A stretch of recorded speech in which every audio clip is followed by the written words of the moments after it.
hay lép tè thấy thuộc khăm cái mẹ đủ tít lắm mấy xia hay cô này ấy búp cái gì ấy tùy em tùy mà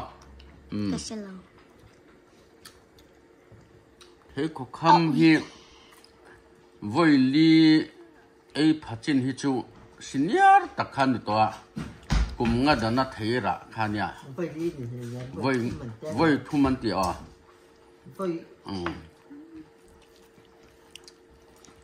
cùng ngã đó nó thấy khó khăn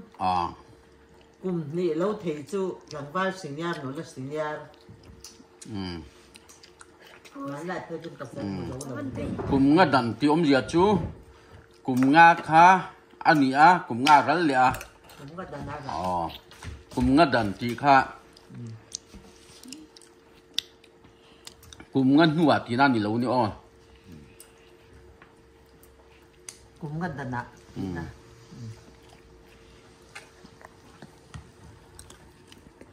tu này hiền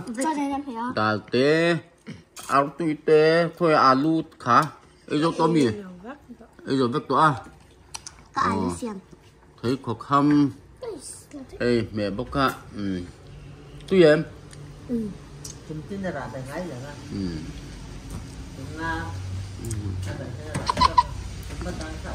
mẹ ní khát ta hiền thấy khó khăn ấy anh thì càng nghe ấy là thiang mà mẹ với mẹ ní khát anh ya ấy về chứ nắng sông nị băng á nị rụng nị sông nị ra nị qua sông thum à sông thum anh nha sông thum tổ sao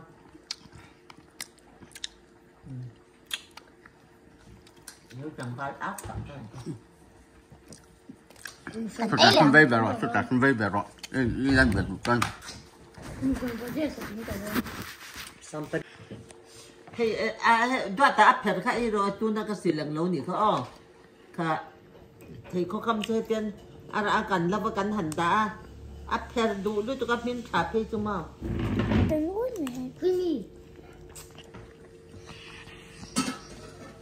thì có cầm cần ra chúng mà cùng khát cả lâu vẻ thôi thì phải tiền đâu ấy anh đặt thêm vào con ăn đốt tùy em thú á không chất lắm hay ăn mua đàn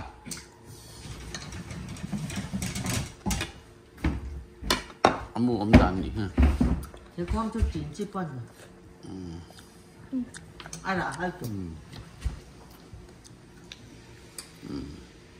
để tùy em ơi tùy em thua sắc rồi thua thum sắc cái này tê sắc ha tuy lẻ tuy lẻ mà ơi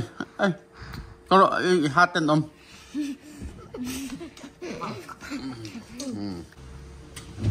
ít không nghe hát cái gì tỏ lâu lâu đủ cái tiếng thì tuyên tiền thì mà áp bị hậu hiền cái này nghe cái chút cả ha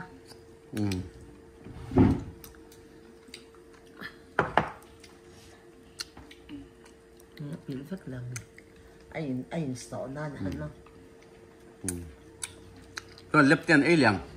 thì phần tí lộc mua cái xe kẹt mua cái xe kẹt tí lộc tôi có mua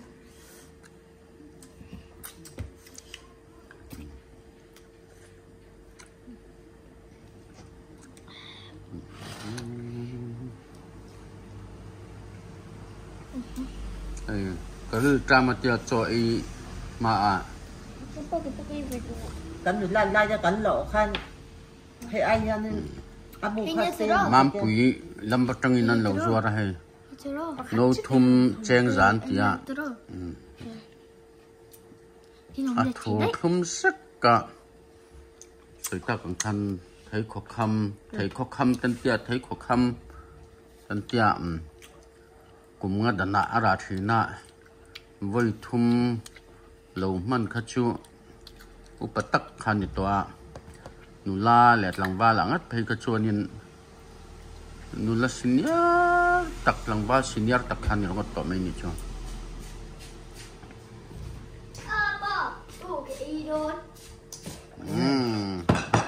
không yêu tê